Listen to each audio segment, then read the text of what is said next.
En fait que toutes ces communautés sont très différentes. Entre le comportement de ces familles et les motivations qui les ont poussées à chercher comme un refuge en Alaska, les points communs sont finalement assez rares. Pourquoi? Très certainement à cause des origines des uns et des autres.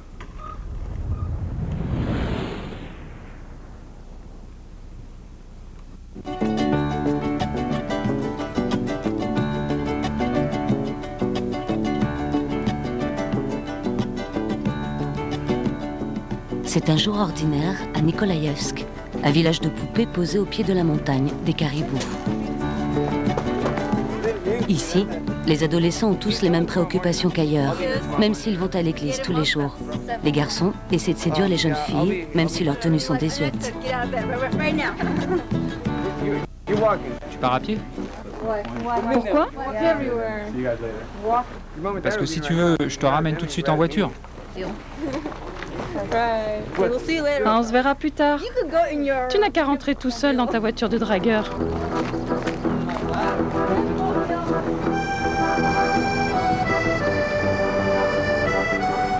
Les 200 habitants de Nikolaïevsk ont tous la même histoire.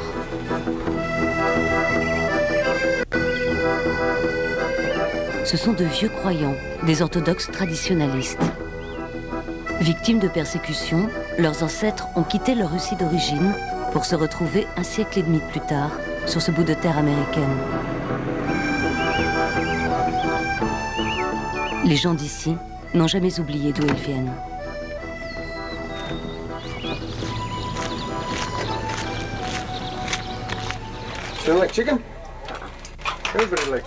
Nikita et Tina se connaissent depuis 20 ans. Ils ont 5 enfants. Dans le village, Nikita est le seul à avoir épousé une américaine, étrangère à la communauté.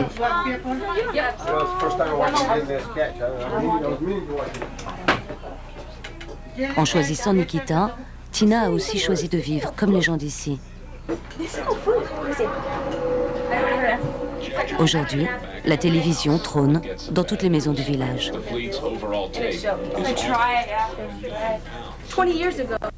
Il y a 20 ans, les anciens pensaient que regarder la télé pouvait les envoyer en enfer. Ils ne voulaient pas de la télé, comme ils ne voulaient pas se mêler au reste du monde. Ils produisaient eux-mêmes leur lait et leur viande parce qu'ils avaient leurs vaches. Ils n'avaient même pas besoin d'aller faire les courses. Parce qu'ils pensaient que s'ils restaient à l'écart, ils seraient sauvés. Ils iraient au paradis. À Nikolaïevsk, tous se conforment aux règles religieuses. Les femmes portent des robes longues, puis cachent leurs cheveux lorsqu'elles sont mariées. Il est interdit aux hommes de se raser la barbe. Mais désormais, chacun peut sortir du village comme il le souhaite. Il n'est plus interdit d'aller en ville ou de boire de l'alcool. Nos parents nous ont donné de plus en plus de liberté. Et nous, on n'y fait plus vraiment attention.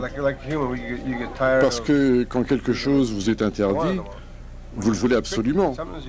Mais quand ça devient permis, tout le monde s'en fiche.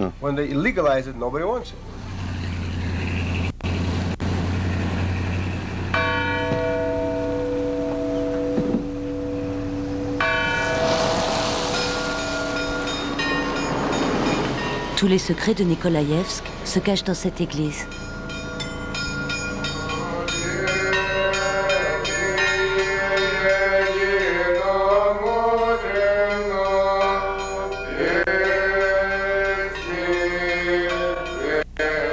C'est encore un des rares endroits au monde où l'on trouve des vieux croyants.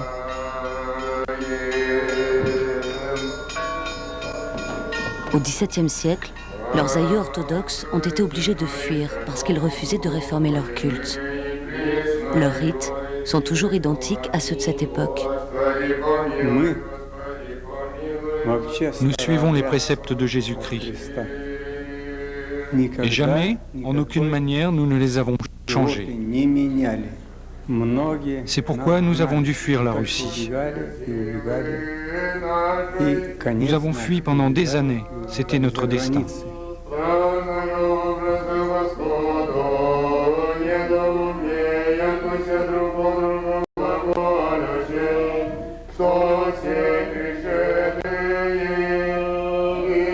Через своєго владико,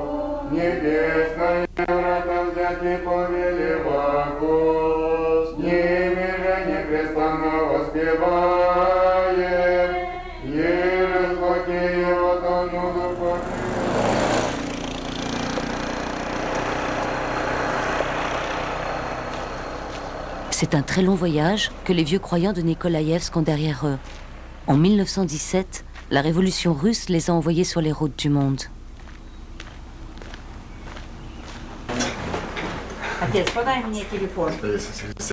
Denis vient parfois chez ses parents consulter les livres.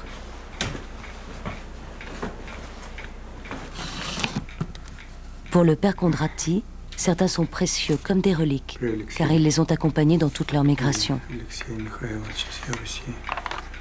Les vieux croyants ont quitté la Russie afin de pouvoir continuer à pratiquer leur culte. Je suis né en Chine. Mon père et mon grand-père étaient nés en Russie.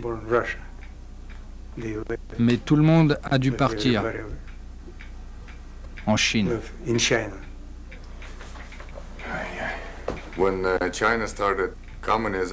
Quand la Chine est devenue un pays communiste, le gouvernement a expulsé les Blancs, les Européens.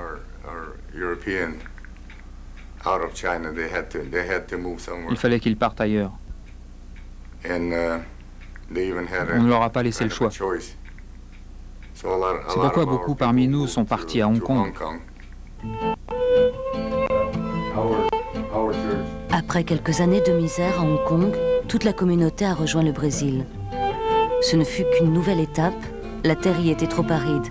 Ces agriculteurs ne parvenaient pas à y gagner leur vie. C'est ainsi qu'ils arrivèrent aux États-Unis.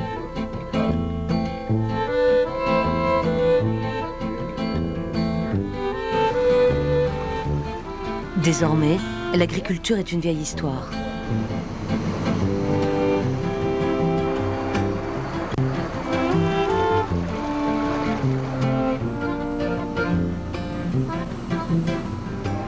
Aujourd'hui, Nikita, son frère Denis, ainsi que les autres vieux croyants, ont constitué une communauté de pêcheurs.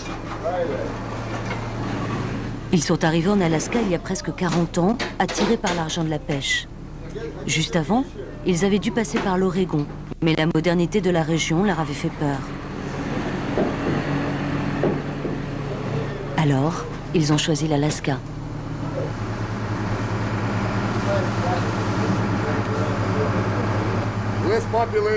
L'Alaska est moins peuplé que l'Oregon. Ici, on est plus éloigné des grandes villes. Il y a donc moins de tentations. Ici, ça a été plus facile de détourner les jeunes des attraits des grandes villes.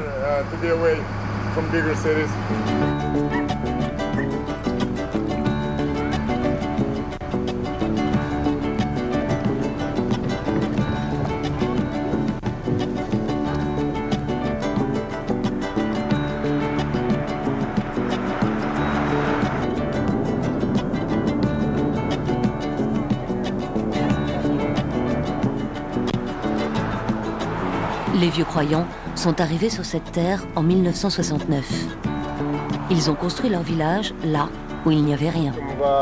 Il leur a fallu conduire 3 semaines pour arriver ici. Mon père avait $400 en poche quand il a quitté l'Oregon. En arrivant, ils ont juste construit des cabanes. Il y avait du bois partout. Ils l'ont coupé et ils ont bâti leur maison.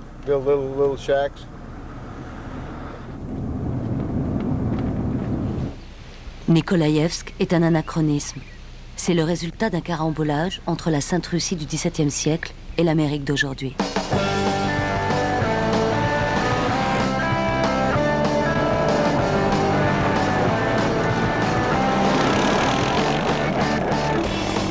Quand l'école est finie, Kazdoya et son cousin Andrei font comme tous les adolescents du village. Ils font la course dans les rues sans voiture.